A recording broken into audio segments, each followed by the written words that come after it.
सांचे में ढल जाते हैं, और कुछ ऐसे भी होते हैं जो वक्त के सांचे ही बदल जाते हैं, वक्त के सांचे ही बदल जाते हैं। एक वो समय था जब 26 नवंबर 1950 को बाबा साहब ने एक सांचा बदला था वक्त का, और आज उन्हीं के वंशज आदरणीय राजरत्न जी अम्बेडकर पुनः एक बार सांचा बदलने के लिए हमारे बीच उपस्थित हुए हैं। तो आज के कार्यक्रम के मुख्य अतिथि महोदय, परम सम्माननीय बाबा साहब के वंशज आदरणीय राजरत्न जी अम्बेडकर साहब को आमंत्रित करता हूँ कि आप सब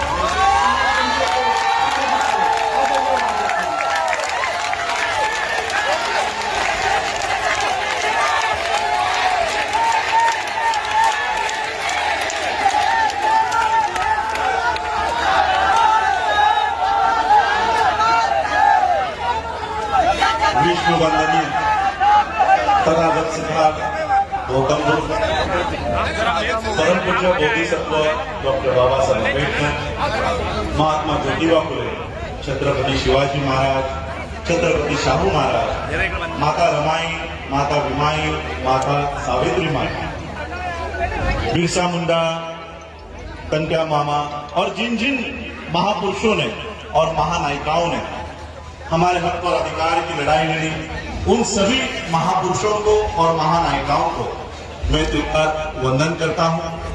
आज के इस कार्यक्रम के सभी आयोजक रामेश्वर भड़ोले जी, नितेश आड़तिया जी, जीतू वर्मा जी, रितेश महेश्वरी जी, ओजस निहाले जी, राजू गांगले जी, नारायण सोलंकी जी, अमित भालसे, दिलीप साठे, जितेंद्र चौहान, विष्णु गोखले, लक्ष्मी अड़ातिया, मुकुल बौद्ध, हमारे बुद्धिस्ट सोसाइटी ऑफ इंडिया भारतीय बौद्ध महासभा के मध्य प्रदेश अध्यक्ष मुकुल बौद्ध जी, डॉक्टर शोभा सुद्रास जी, डीएल नगराले जी, डॉक्टर शीला दांडगे मैडम, मोहन राव वाकोले जी, सुनील वाघ, आनंद वाघ और सभी यहाँ पर उपस्थित मेरे भाइयों को, मेरे माताओं को जय भीम, नमो बुद्धाय। आज माता रमाई के जयंती के उपलक्ष्य में हम लोग यहाँ पर डॉक्टर बाबा साहब अम्बेडकर जी के प्रतिमा का अनावरण करने के लिए यहाँ पर उपस्थित हुए हैं।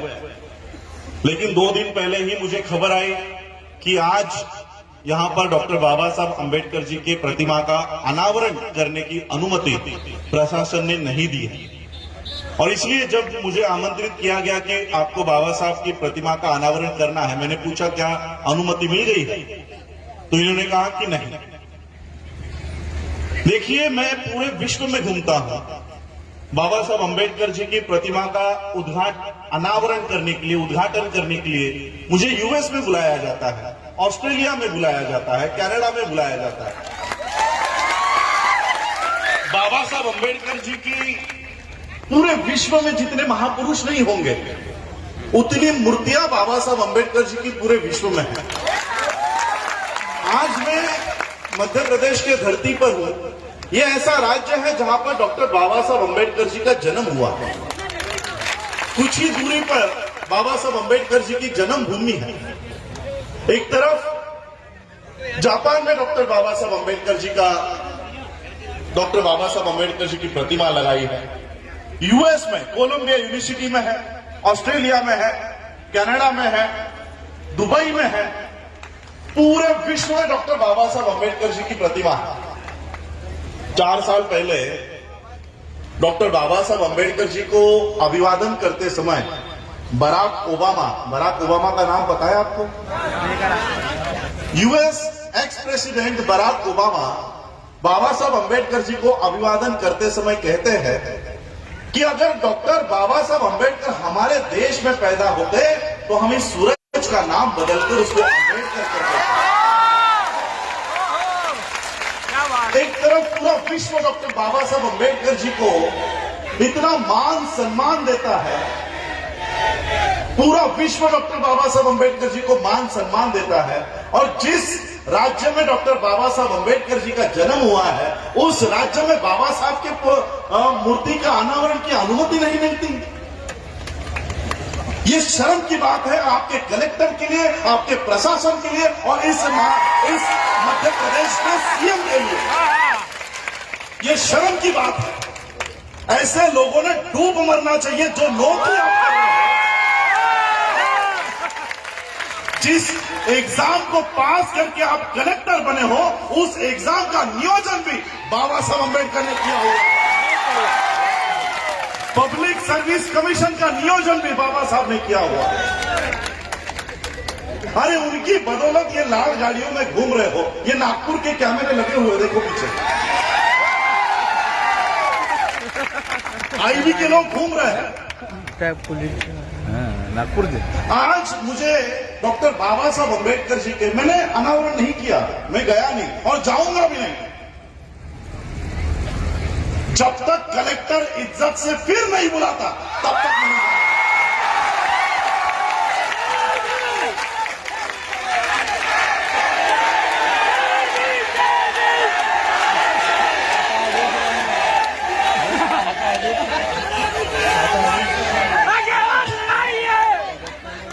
आज मुझे महाड़ के चौदार तालाब की याद आ रही है। आप लोगों ने पता है, आप लोगों को महाड़ के चौदार तालाब का आंदोलन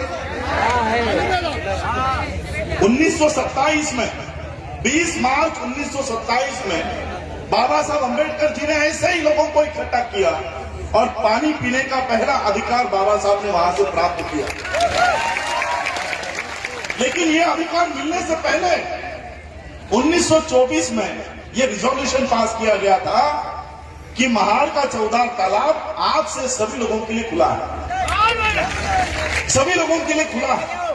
बाबा साहब ने देखा 1924 उलट गई, 1925 उलट गई। अच्छा देखो, मुझे चिट्ठी आई है कि कलेक्टर महिला है।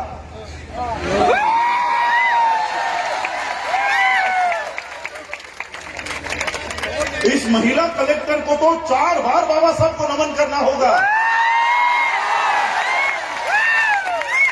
अगर बाबा साहब ने इस देश के महिलाओं को अधिकार नहीं दिया होता तो आज क्या ये महिला कलेक्टर बन पाती? जिस मोहन भागवत के इशारे पर ये लोग काम कर रहे हैं, वो मोहन भागवत महिलाओं के लिए क्या कहता है पता है? क्या इस महिलाओं को चूल्हे के सामने ही बैठना चाहिए? ये मोहन भागवत के इशारे पर काम करने वाले लोग ये विचार रखते हैं महिलाओं के लिए। ये अचंभे की बात है कि कलेक्टर महिला होने के बावजूद बाबा साहब के प्रतिमा का अनावरण नहीं हुआ जाता।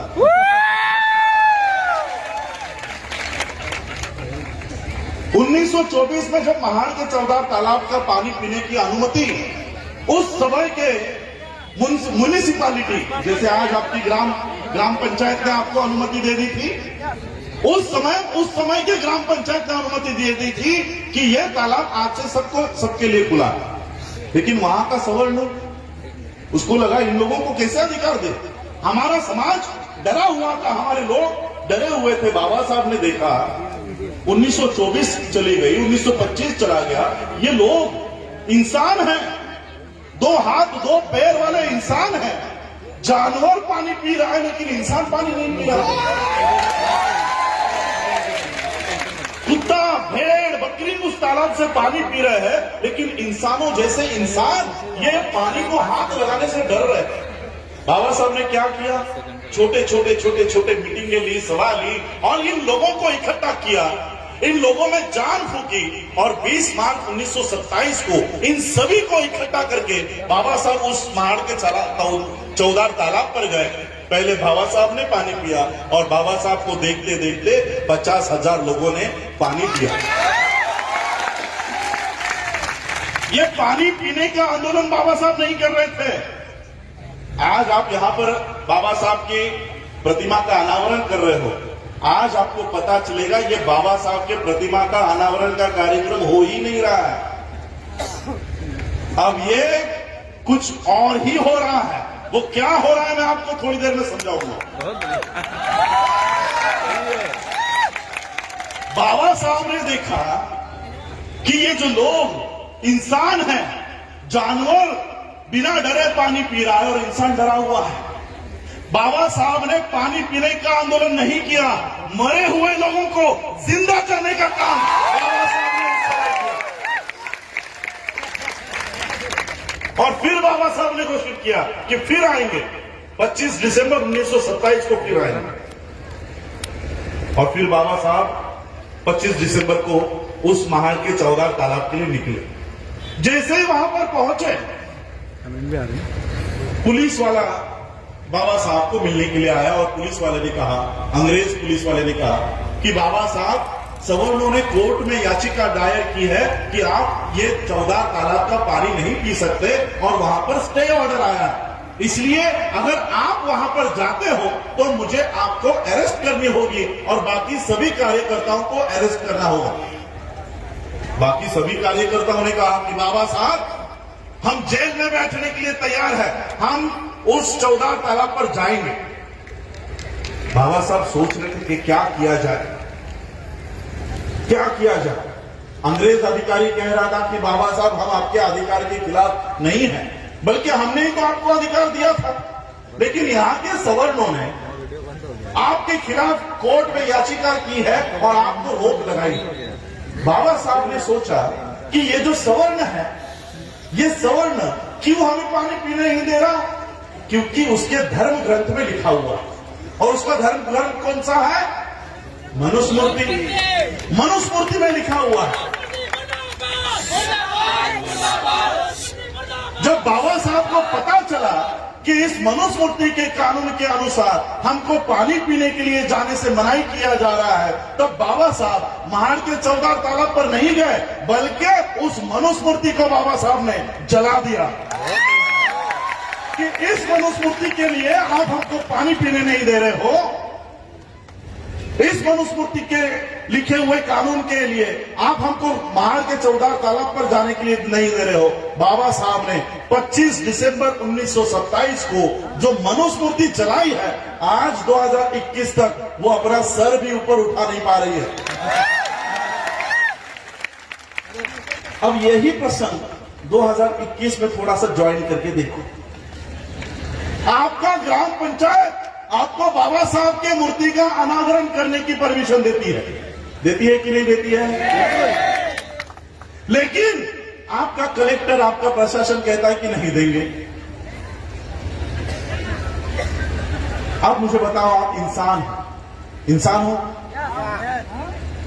अगर आप किसी कुत्ते को पत्थर मारते हो तो वो कुत्ता पत्थर को काटेगा या मारने वाले को काटेगा? तो ये जो कलेक्टर है, ये पत्थर है।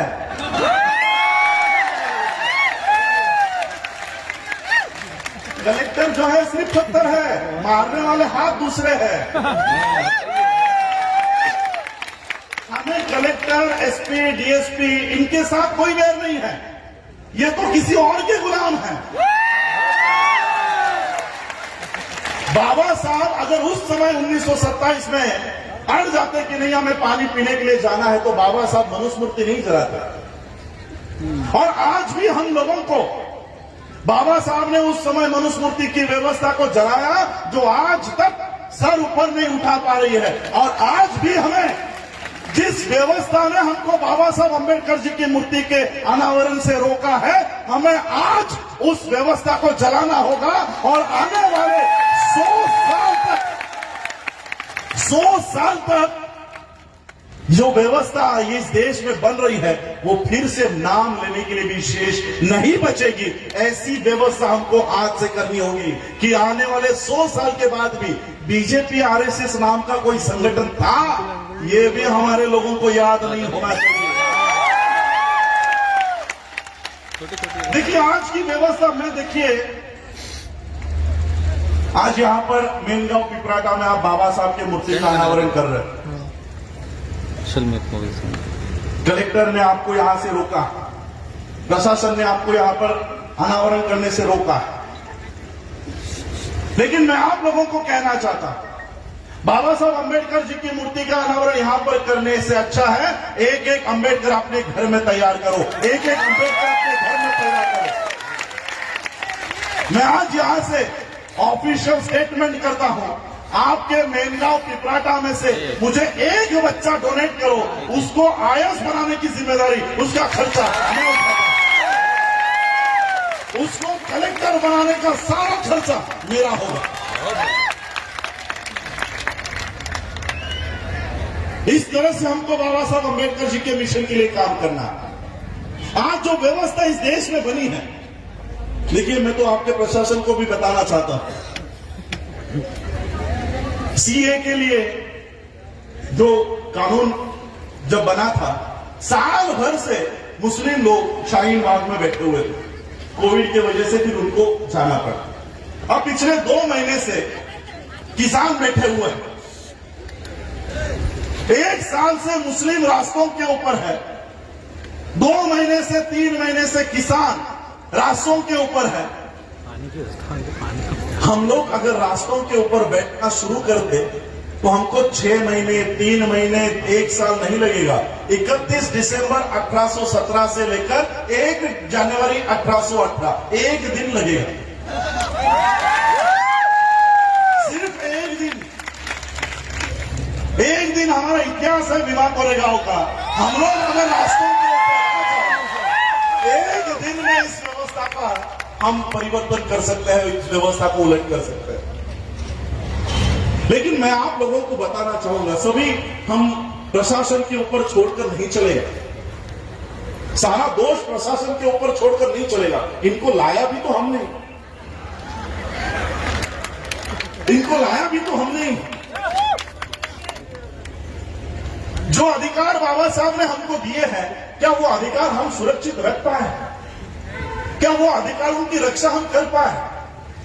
क्या बाबा साहब, किस संघर्ष में बाबा साहब ने हमको अधिकार प्राप्त करके दिए हैं, क्या उसकी जानकारी हम लोगों को है? आज ऐसे लोग हमारे सीएम बन जाते हैं, पीएम बन जाते हैं, ये किनके वोटों के वजह से? बाबा साहब अम्बेडकर जी जब भारत में आए पढ़ाई करने के बाद, तब उस समय अंग्रेजों के शासन में एक नया कानून, एक नया संविधान बनाने की प्रक्रिया चल रही थी। गवर्नमेंट ऑफ इंडिया एक्ट 1935 का निर्माण हो रहा था और उस कानून में, उस संविधान में इस देश के लोगों को क्या क्या अधिकार मिलने चाहिए, इसकी सारी जानकारी इकट्ठा की जा रही थी। South bureau committee, Simon commission Bharat में आ रहे थे, सभी लोगों से मुलाकात कर रहे थे, इंटरव्यू ले रहे थे, उनके मत जान रहे थे। और ऐसे ही 1917-1919 में south bureau committee, Simon commission Bharat में आया और उन्होंने इस देश में वोट का अधिकार किन किन लोगों को देना चाहिए, इसके लिए मुलाकात उन्होंने शुरू कर दी। इस मुलाकात के लिए उन्होंने गांधी को बुलाया, तिलक को बुलाया, नेहरू को बुलाया। गांधी का, तिलक का कहना था कि इस देश में वोट देने का जो अधिकार है, ये वोट देने का अधिकार सिर्फ 3 वर्गों को मिलना चाहिए, सिर्फ 3 वर्गों को। अंग्रेजों ने पूछा कौन से 3 वर्ग? गांधी जी ने कहा कि जो लोग पढ़े लिखे हैं, कम से कम 8वीं पास होने का सबूत दिखा सकते हैं, ऐसे ही लोगों को वोट देने का अधिकार इस देश में होना चाहिए। दूसरा वर्ग, जो लोग इनकम टैक्स भरते हैं, प्रॉपर्टी टैक्स भरते हैं, ऐसे ही लोगों को वोट देने का अधिकार इस देश में होना चाहिए। और तीसरा वर्ग, इस देश के राजा, महाराजा और संस्थानिक, इन लोगों को वोट देने का अधिकार होना चाहिए।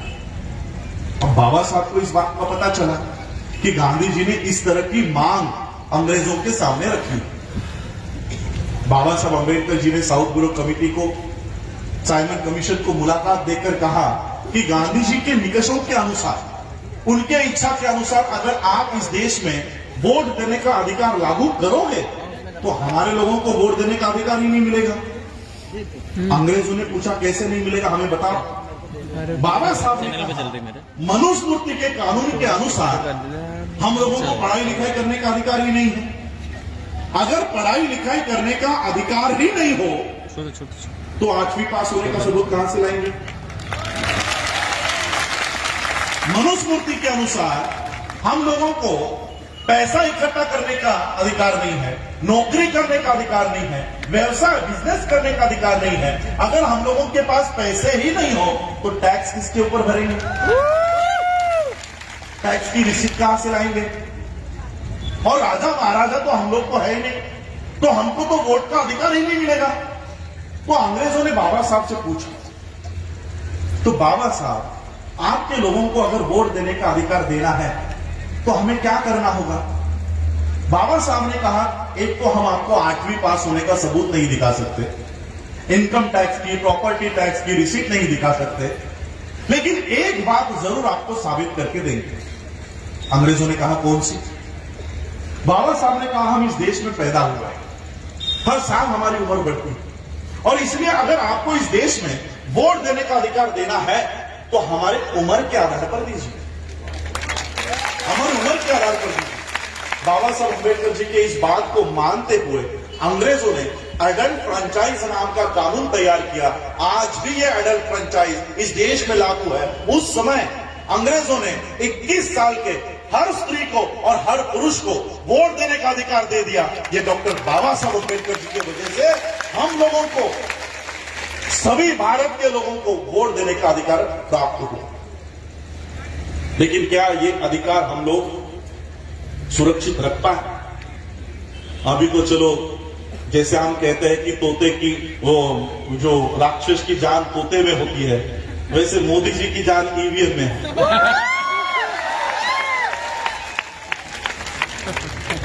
तो ये ईवीएम का टेटवा जैसे ही दबेगा, बीजेपी गिरते गिरते गिरते गिरते जीरो हो जाएगा। लेकिन शुरुआत से 1952 में पहली इलेक्शन हुई, क्या उस समय से लेकर आज तक हम अपने अधिकार को बचा पाए?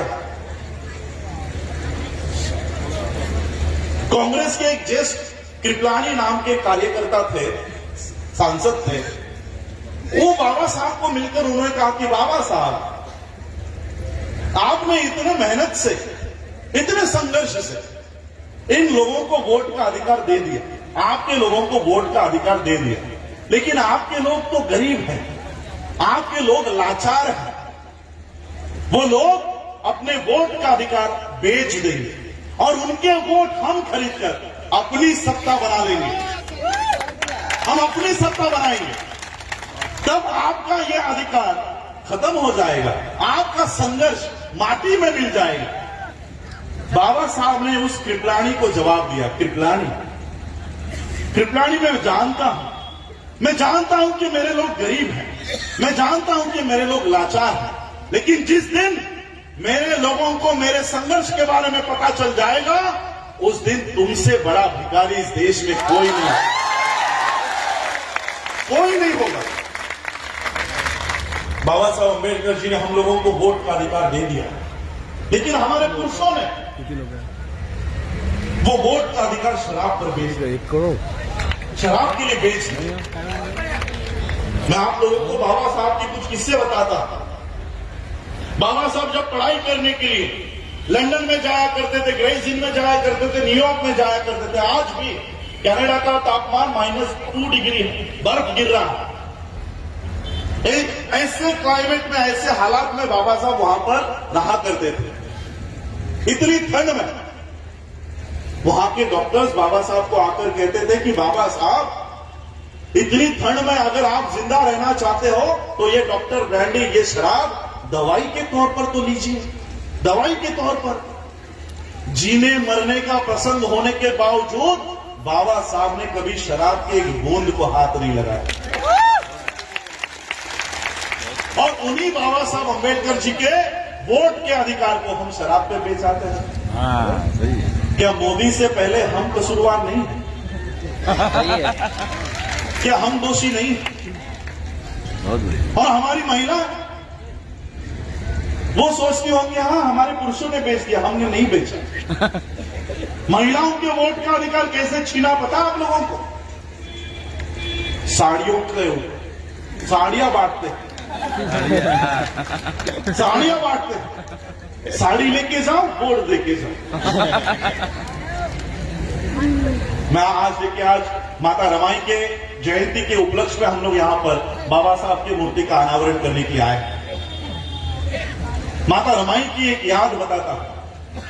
बाबा साहब जब पीएचडी होकर बंबई लौट रहे थे, तब बाबा साहब के कार्यकर्ताओं को पता चला कि बाबा साहब इस बोट से आने वाले हैं, और जैसे ही बाबा साहब मुंबई में उतरेंगे, उनका सत्कार हम आयोजन करते हैं। बाबा साहब अंबेडकर जी के सत्कार के आयोजन का कार्यक्रम शुरू हुआ। घर पर माता रमाई को पता चला कि मेरे पति आने वाले हैं और उनका सत्कार होने वाला है। माता रमाई ने एक छोटी सी इच्छा व्यक्त की। क्या?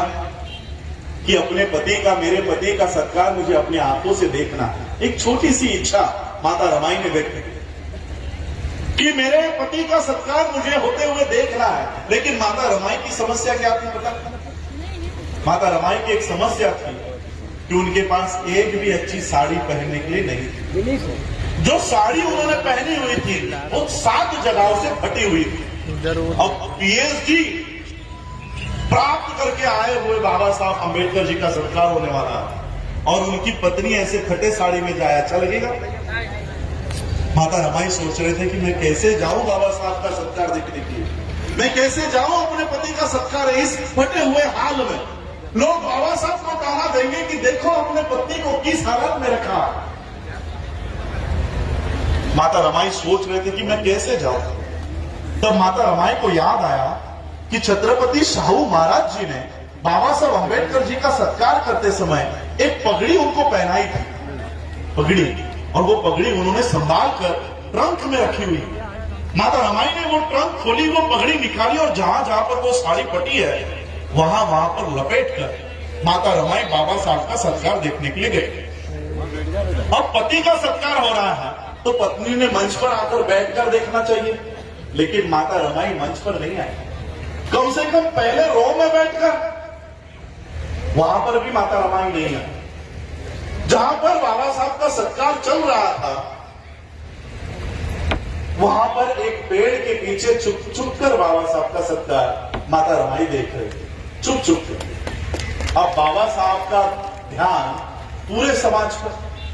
उन्होंने उतनी भीड़ में देखा कि मेरी पत्नी पेड़ के पीछे छुप छुप कर मेरा सत्कार देख रही है, और वो छुपकर ही क्यों देख रही है, इसकी वजह भी बाबा साहब को पता चली कि माता रमाई आगे क्यों नहीं आ रही। बाबा साहब अंबेडकर जी का सत्कार संपन्न हुआ।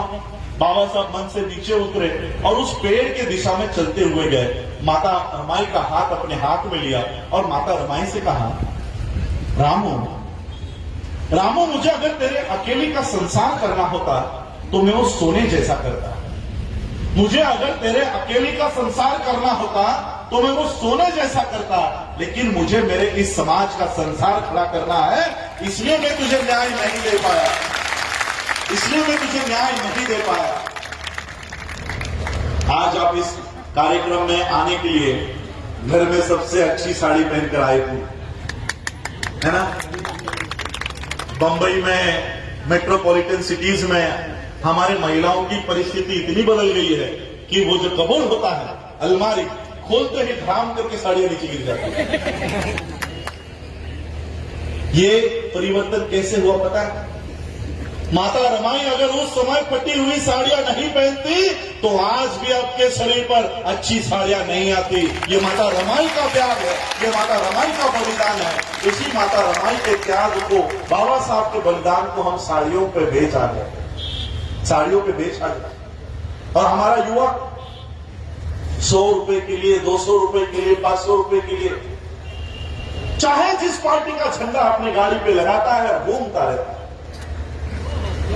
आज कांग्रेस का झंडा, कल बीजेपी का झंडा, 100-200 रुपए के लिए हमारे लोग किसी और का झंडा हाथ में लेकर उसका प्रचार करते रहते। सोचिए, अगर पैसे कमाने के लिए अगर बाबा साहब अंबेडकर सोचते कि अभी मेरी बैरिस्ट्री हो गई है, मेरी पीएचडी हो गई है, अब मुझे मेरे परिवार के लिए पैसे कमाने हैं, अगर बाबा साहब उस समय नौकरी या व्यवसाय करते, बिजनेस करते, हर साल इस देश में अमीरों की सूची बनाई जाती है कि इस देश का सबसे अमीर कौन?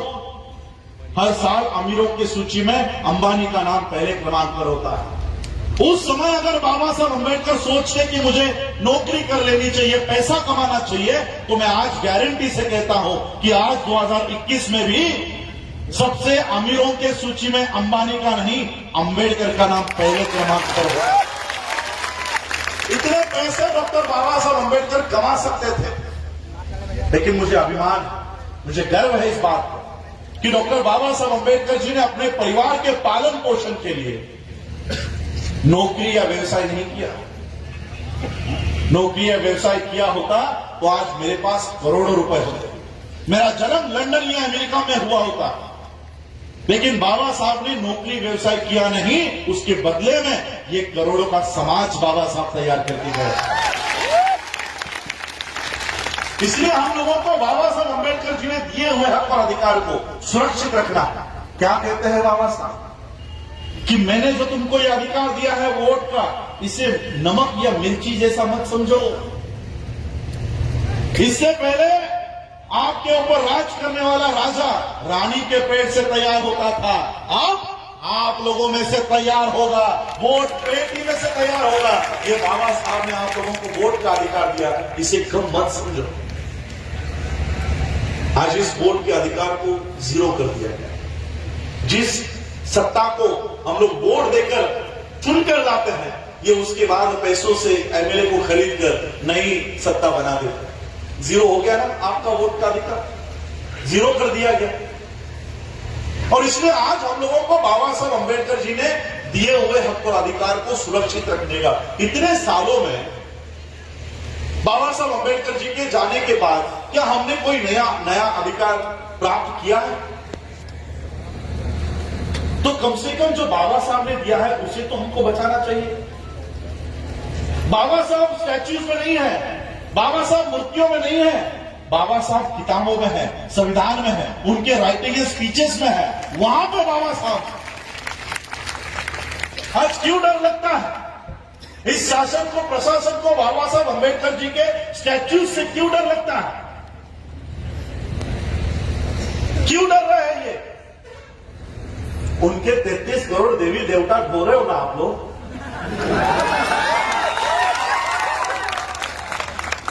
उनके 33 करोड़ देवी देवता आप लोग ढो सकते हो, क्या एक बाबा साहब की मूर्ति इनको हजम नहीं होती?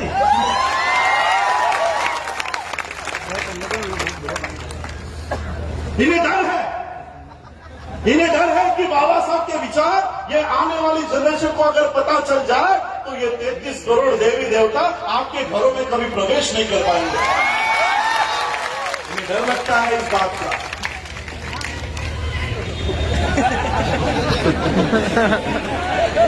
वो तो है। तो इसलिए हम लोगों को बाबा साहब के विचारों के ऊपर उस तरह से चलना चाहिए। बाबा साहब अम्बेडकर जी ने जो संविधान आज हम लोगों को दिया, वो संविधान आज इस देश से नष्ट करने की ये सभी लोग तैयारी कर रहे हैं। संविधान दिए हुए कितने साल हो गए? 72 ईयर्स हुए। आज 2021 चल रहा है, 1950 में संविधान लागू हुआ। कितने ईयर्स हो गए? 71 ईयर्स। मनुस्मृति कितने सालों तक थी? 2500 साल। कितने साल? 2500 साल। और संविधान कितने साल का है? 70 साल का। 2500 साल के मनुस्मृति को 70 साल के संविधान से डर लगने लग गया है।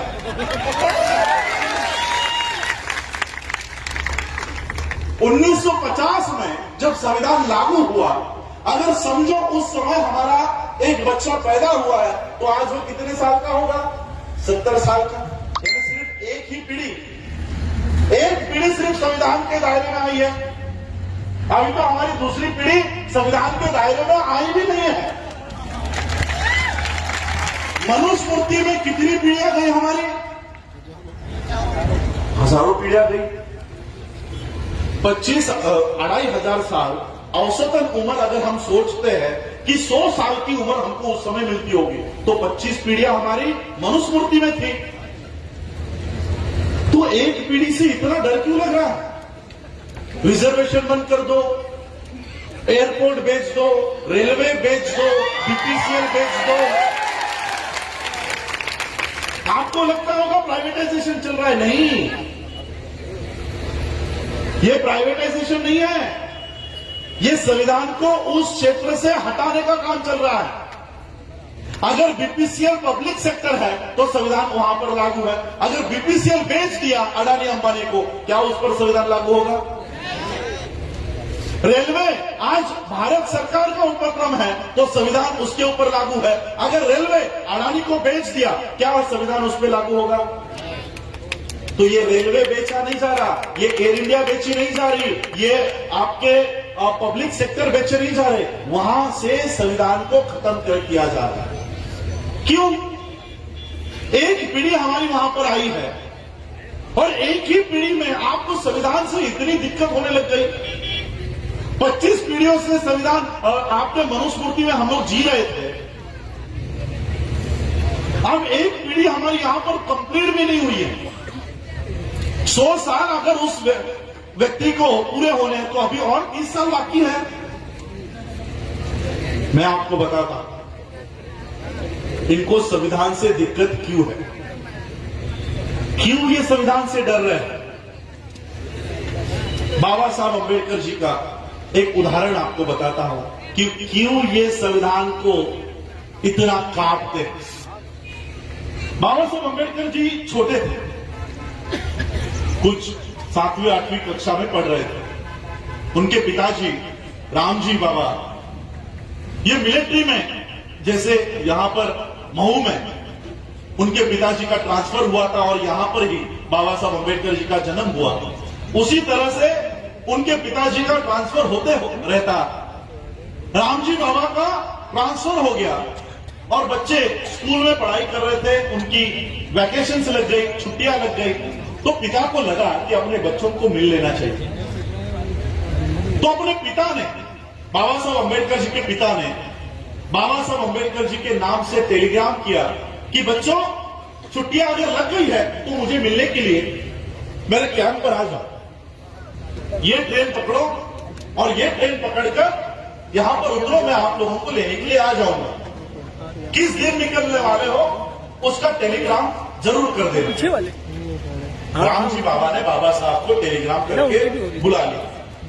बाबा साहब ने टेलीग्राम करके अपने पिता को बता दिया कि हम इस तारीख को निकलेंगे और इस दिन स्टेशन पर आ जाएंगे, आप हमको लेने के लिए आ जाएंगे। अब ये टेलीग्राम रामजी बाबा को मिला ही नहीं और बच्चे निकल गए। ट्रेन में बैठकर स्टेशन पे आकर खड़े हो गए, ट्रेन आकर उनको छोड़कर चली गई, सारे लोग चले गए। ये बच्चे स्टेशन पर अपने पिता की राह देख रहे हैं कि हमारे पिता अब आएंगे। अब पिता को पता ही नहीं कि बच्चे कब आने वाले।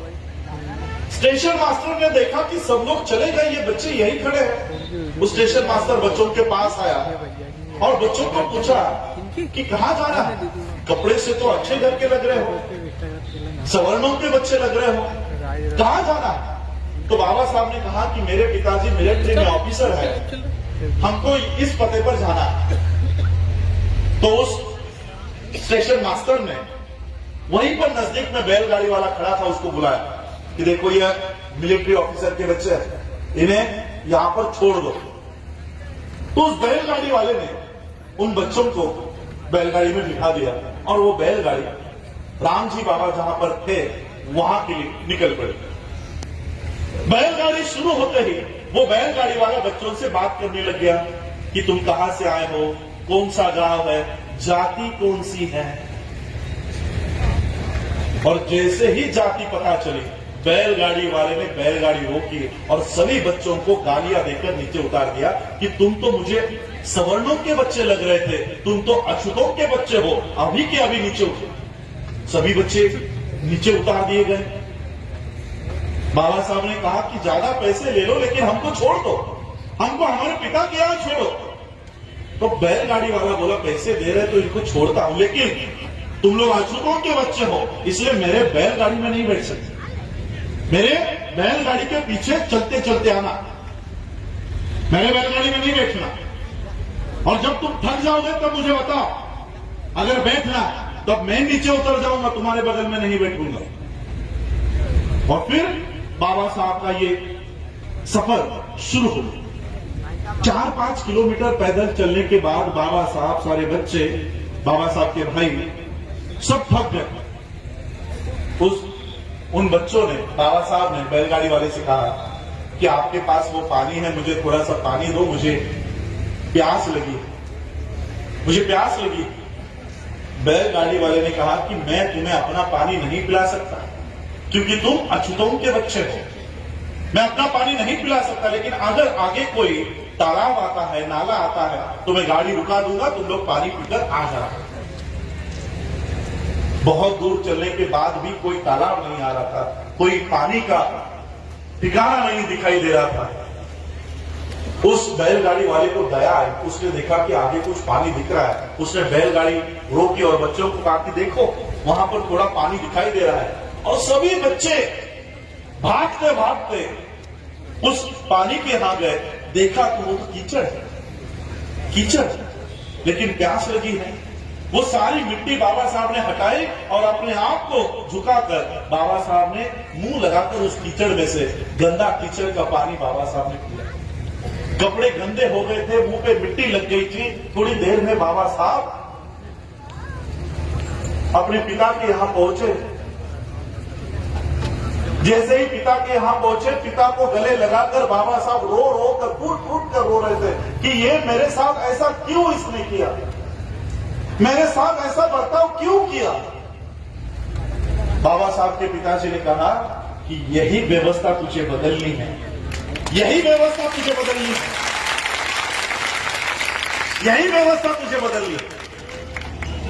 और फिर उसी बच्चे ने बड़े होने के बाद इस देश को ऐसा संविधान निर्माण करके दिया जो सिर्फ इस देश का ही नहीं, पूरे विश्व का सर्वोत्कृष्ट संविधान माना गया। ऐसा संविधान बाबा साहब अम्बेडकर जी ने इस देश को दिया। पानी का बोतल को दो। मनुस्मृति के कानून के अनुसार डॉक्टर बाबा साहब अम्बेडकर जी को कीचड़ का पानी पीने के लिए मजबूर कर दिया गया था। मनुस्मृति का कानून था जब बाबा साहब छोटे थे तभी। आज कौन सा कानून है? संविधान का। मनुस्मृति के कानून में कीचड़ का पानी बाबा साहब पीते थे, संविधान के कानून में बिस्लरी का पानी हम पीते हैं। कितना बड़ा बदलाव है, कितना बड़ा, और कितने सालों में? 70 सालों में। 70 सालों में मनुस्मृति के कानून में बाबा साहब को बैलगाड़ी में बैठने नहीं दिया जाता था, संविधान के कानून में हम हवाई जहाज उड़ाते हैं। 70 साल में। मैं थोड़ा सा बंबई से हूं, इसलिए मेरी भाषा थोड़ी खराब है, इसलिए उस भाषा का प्रयोग करता हूं। माता बहनें मुझे माफ करें। ये 70 साल के संविधान से 2500 सालों की मनुस्मृति की फट रही है, फट गई है इनकी कि और 5 साल अगर रहा, और अगर 5 साल इस देश में संविधान रहा तो ये लोग तो पीएम बन जाएंगे, ये लोग हम पे राज करेंगे। और इसलिए ये सभी माध्यम से, चाहे वो प्रशासन हो, न्यायपालिका हो, संसद हो या मीडिया हो, सभी माध्यम से संविधान को खत्म करने पे तुले हुए हैं, सभी माध्यम से। और इसलिए मैं आप लोगों को यही बताना चाह रहा हूं कि बाबा साहब ने पहचाना कि हमारा संघर्ष पुलिस से नहीं है, हमारा संघर्ष प्रशासन से नहीं है, हमारा संघर्ष मनुस्मृति के कानून के व्यवस्था से है। और इसलिए बाबा साहब ने उस व्यवस्था को उल्टा किया।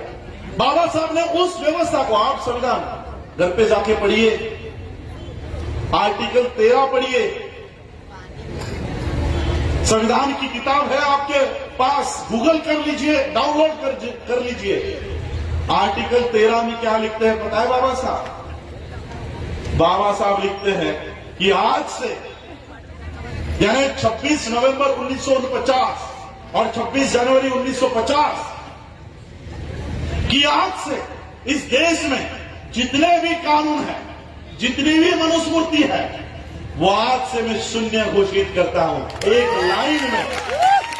लाइन में बाबा साहब अंबेडकर जी ने इस मनुस्मृति की व्यवस्था को हमेशा हमेशा के लिए खत्म कर दिया।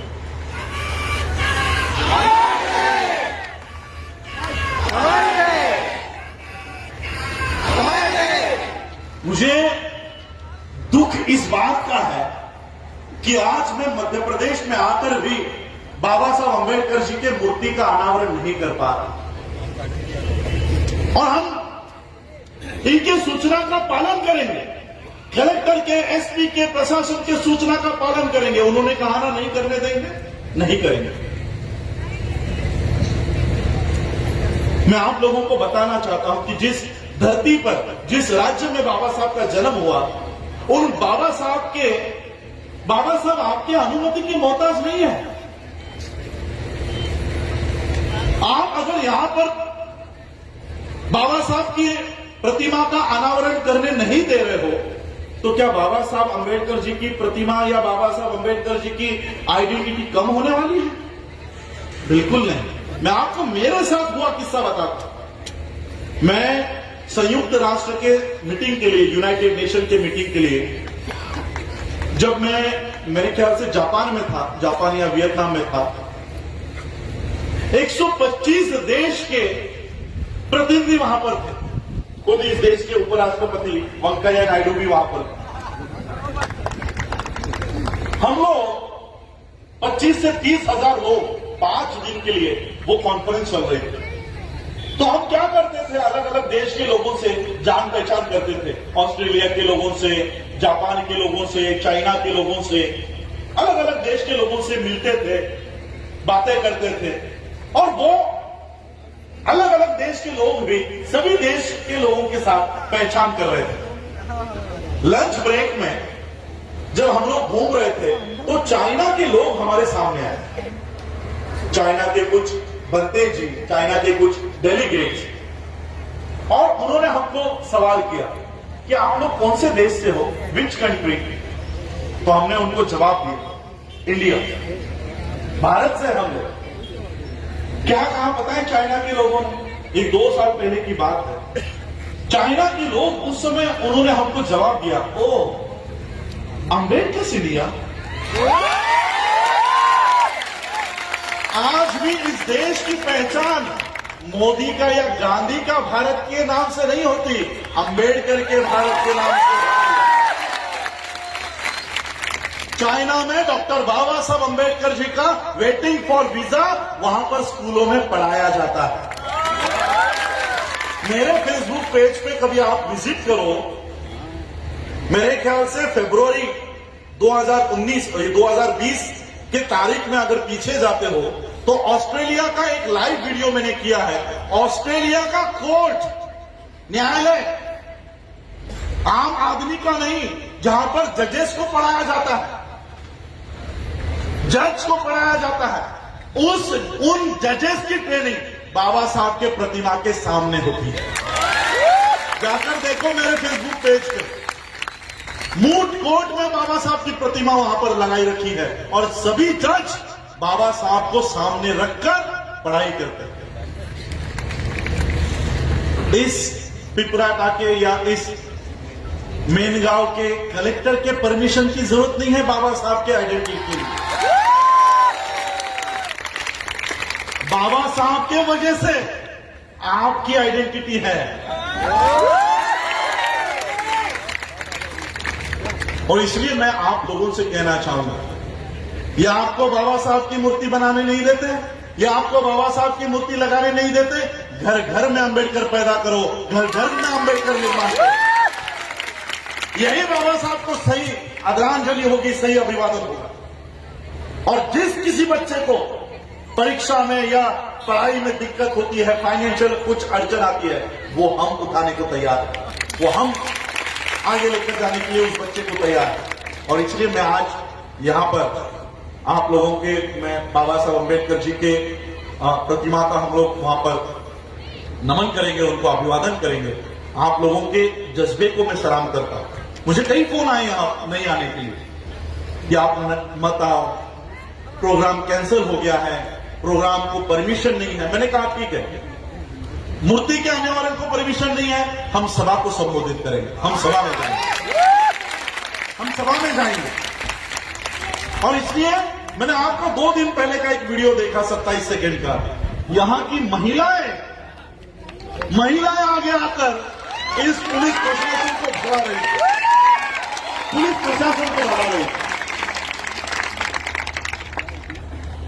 मैं मोदी जी से कहना चाहूंगा कि मोदी जी, आपको तो हम नहीं, हमारी महिलाएं काफी है,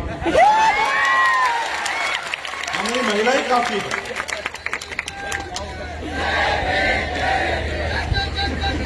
और इसलिए आज, क्योंकि मुझे और आगे 3 घंटा और कुछ बोलना है, कुछ मैसेज देना है, तो बोल दीजिएगा, क्योंकि फिर आएंगे हम लोग वापस बाबा साहब अम्बेडकर जी के। अच्छा, ये तो बहुत लंबे चलेंगे टॉपिक्स, ये मुझे बहुत देर हो जाएगी इसमें। Freedom of expression, labour laws, बहुत मैंने आपको संक्षिप्त में समझाया क्यों ये संविधान में, ये सारे अधिकार संविधान में। आपके शिक्षा का अधिकार, बाबा साहब ने संविधान में लिखा है कि 4 साल के बच्चे से लेकर 16 साल की उम्र तक इस देश में बच्चों को सरकार सिखाएगी, स्टेट की जिम्मेदारी होगी। आर्टिकल खत्म कर दिया। अब जिम्मेदारी किनके ऊपर डाल दी है? अंबानी के ऊपर, अडानी के ऊपर, रायन इंटरनेशनल, ऑक्सफोर्ड, कैम्ब्रिज। क्या हमारे बच्चे उस स्कूल में जा पाएंगे? तो इस तरह से लेबर लॉ हो, फ्रीडम ऑफ एक्सप्रेशन हो, ये सारे धीरे धीरे धीरे धीरे खत्म किए जा रहे हैं। इसलिए मैंने कहा कि शाहीन बाग के लोग 6 महीने 9 महीने रास्तों के ऊपर बैठे हैं, फार्मर्स, किसान 3 महीने से बैठे हैं। हमको 1 दिन नहीं लगेगा, हमको 1 भी दिन नहीं लगेगा। भीमा कोरेगांव का इतिहास हमारा इतिहास है, हमको 1 दिन नहीं लगेगा। हमारे संविधान के साथ, हमारे साथ छेड़खानी आप लोग मत कीजिए। और मैं आप लोगों को बताना चाहता हूं, मैं ये जो नागपुर के कैमरे यहां पर लगे हैं उनको भी बताना चाहता हूं, मैं उनको डायरेक्ट मोहन भागवत को ये मैसेज देना चाहता हूं कि भागवत जी, हमारी दुश्मनी ना तो मोदी से है ना तो अमित शाह से। हम मोदी को हटाने के लिए काम नहीं कर रहे, हम अमित शाह को हटाने के लिए काम नहीं कर रहे। मैंने जैसे आपको कहा ना, ये तो पत्थर है, ये तो पत्थर है, पत्थर को कौन काटेगा? हम किसको हटाने के लिए काम कर रहे हैं? भागवत जी, थोड़ा सा मैं नीचे होता हूं कैमरा में नीचे आने के लिए। भागवत जी, मैं आपको बताना चाहता हूं, मोहन भागवत, कान खोलकर सुन ले, हम मोदी को या अमित शाह को हटाने के लिए काम नहीं कर रहे, बल्कि मोदी और अमित शाह जिस फैक्ट्री में तैयार होते हैं उस फैक्ट्री को हटाने का काम है। उस फैक्ट्री को, और मेरे पास सबूत है कि आरएसएस ये आतंकी संगठन है, टेररिस्ट ऑर्गेनाइजेशन। मुझे बताओ, यहां पर पुलिस वाले भी हैं, क्या किसी के घर में बंदूक मिली तो वो टेररिस्ट है कि नहीं? है ना? किसी के घर में तलवार मिली तो वो टेररिस्ट है कि नहीं? तो फिर संघ में AK-47 की पूजा आप लोगों ने देखी है कि नहीं देखी है? संघ के मुख्यालय में तलवारों की पूजा इस देश का प्रधानमंत्री करता है कि नहीं करता है? क्या किसी का भी लाइसेंस, AK-47 का लाइसेंस भागवत के पास है? तो क्या भागवत का ऑर्गेनाइजेशन टेररिस्ट ऑर्गेनाइजेशन है या नहीं है? तो वही तो मैं बता रहा हूं कि ये टेररिस्ट ऑर्गेनाइजेशन है। और मैं यहां नहीं बता रहा हूं, ये बात मैंने लिखकर यूनाइटेड नेशन को दी है कि इसको बंद करवाओ, ये टेररिस्ट ऑर्गेनाइजेशन। यहां किसको देना है? प्रेसिडेंट को, जो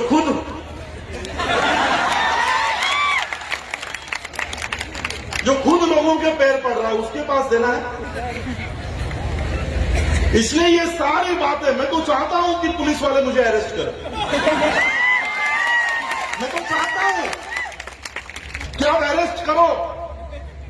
मैं सिर्फ बाबा साहब का परपोता नहीं हूं, वर्ल्ड फेलोशिप ऑफ बुद्धिस्ट का सेक्रेटरी भी हूं।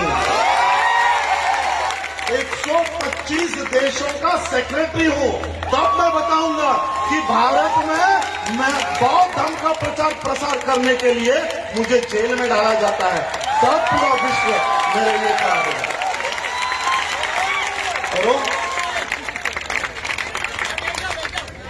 ये सिर्फ मीडिया के ऊपर, जी न्यूज के ऊपर, इंडिया टुडे के ऊपर मेरे लिए लिख देते हैं कि ये पाकिस्तानी है, ये दाऊद इसको फंड करता है, पाकिस्तान पैसे देता है, सिर्फ इतना लिखते हो, इतना न्यूज चलाते हो। और बीजेपी के एक एमपी ने अमित शाह को मेरे नाम से लेटर लिख दिया कि इसको अरेस्ट करो। मैं बोल रहा हूं करो, ताकि वर्ल्ड के सारे ऑर्गेनाइजेशंस मेरे लिए फाइट वहां से करेंगे, वहां से करेंगे। और मैं आप लोगों को भी बताना चाहता हूं, बाबा साहब अंबेडकर जी ने जाते जाते हमको ऐसा संगठन देकर गए, जिस संगठन के ये नेतृत्व कर रहा है, जिस संगठन का मैं काम कर रहा हूं, बुद्धिस्ट सोसाइटी ऑफ इंडिया, भारतीय बौद्ध महासभा, जाते जाते बाबा साहब अंबेडकर जी हमको 125 देशों के साथ जोड़कर चले गए। इस देश के नालायक लोगों के हाथों में अगर देश चला गया तो डरो मत, ये 125 देश तुम्हारे समर्थन में खड़े हो जाएंगे, ये खड़े हो जाएंगे। और इसलिए मैं आप लोगों को बताना चाहता हूं, आप लोग भी बाबा साहब की इस संस्था से जुड़ो, बुद्धिस्ट सोसाइटी ऑफ इंडिया, भारतीय बौद्ध महासभा से जुड़ो। और मैं आप लोगों को गारंटी देता हूं कि आपकी ये जो छोटे छोटे बच्चे बैठे हैं ना, इनके गाल पर भी अगर किसी ने चाटा मार दिया तो 125 देश के लोग यहां पर हमारे सुरक्षा के लिए काम करेंगे और कर रहे हैं। फ्रीडम ऑफ एक्सप्रेशन की आप लोगों ने चिट्ठी भेजी, आप लोगों ने देखा होगा किसानों का आंदोलन जब शुरू हुआ तो बड़ी बड़ी दीवारें बनाई जा रही थी। यूपी से आने वाले, हरियाणा से आने वाले किसान वहां पर ना पहुंचे, इसलिए बड़े बड़े गड्ढे किए जा रहे थे, दीवारें लगाई जा रही थी। एक मैसेज आया सिर्फ यूनाइटेड नेशन से, एक मैसेज, क्या कि इन लोगों को अपना आंदोलन करने का अधिकार है, भारत सरकार उनको नहीं रोक सकती। तब से इन्होंने दीवारें हटानी शुरू कर दी। एक मैसेज आया, अभी इन्होंने खिल्ले लगाए, फिर से मैसेज आया कि आप लोग ये नहीं कर सकते, खिल्ले उखाड़ना शुरू कर दिए। भारत के बाहर हमारे सुरक्षा के लिए एक बहुत बड़ा ऑर्गेनाइजेशन काम करता है, यूनाइटेड नेशंस काम करता है, ह्यूमन राइट्स कमीशन काम करता है, यूएससीआईआरएफ काम करता है। हम लोगों को पता है कि कौन से संगठन है जो हमारा आवाज भारत के बाहर से हमारे लिए खड़ा करते हैं। वहां तक जाने का काम भी मैं कर रहा हूं, यूनाइटेड नेशंस में हमारी बातों को रखने का काम कर रहा हूं, ईवीएम के खिलाफ वहां पर पिटीशन डालने का काम हम लोग कर रहे हैं। और इसलिए इस मूवमेंट से भी आप लोग जुड़िए। और यही मैं कहना चाहता हूं, और मैं आप लोगों को जाते जाते एक ही बात बताना चाहता हूं। आज आप लोगों ने मुझे यहां पर बुलाया कि बाबा साहब का वंशज है, बाबा साहब के घर का या परिवार का कोई सदस्य है। मैं आप लोगों को बताना चाहता हूं, जब बाबा साहब के 4 बच्चे मरे तब बाबा साहब अपने बच्चों को बचाने का काम नहीं कर रहे थे। आपके बच्चे नहीं मरने चाहिए, इसलिए बाबा साहब काम कर रहे थे। इसलिए मैं जो यहां पर खड़ा हूं, ये बाबा साहब का वंशज नहीं है। ये जो मेरे यहां पर खड़े हैं, ये बाबा साहब के सही वारिस है। ये जो मेरे यहां बैठा है, ये बाबा साहब का खून है। और इसलिए हम लोगों को इकट्ठा होकर बाबा साहब ने जो हक और अधिकार हम लोगों को दिए हैं, उसको बचाने का काम हम लोगों को करना चाहिए। बाबा साहब को यही सच्ची आदरांजलि होगी, यही सच्चा अभिवादन होगा। और मैं फिर से आप लोगों के मेलगांव पिपराटा के लोगों को दिल से सलाम करता हूं कि बाबा साहब के सिर्फ एक मूर्ति के लिए, एक प्रतिमा के लिए अगर आप इतना झट सकते हो, लड़ सकते हो, तो बाबा साहब के अधिकारों को बचाने के लिए भी आप लोगों को इसी तरह से आगे आना होगा। यही आज बात मैं यहाँ रखता हूं। और सभी जो आयोजक है, सभी आयोजकों का मैं आभार व्यक्त करता हूं और यही रुकता हूं। जय भीम, जय भारत, जय बुद्ध।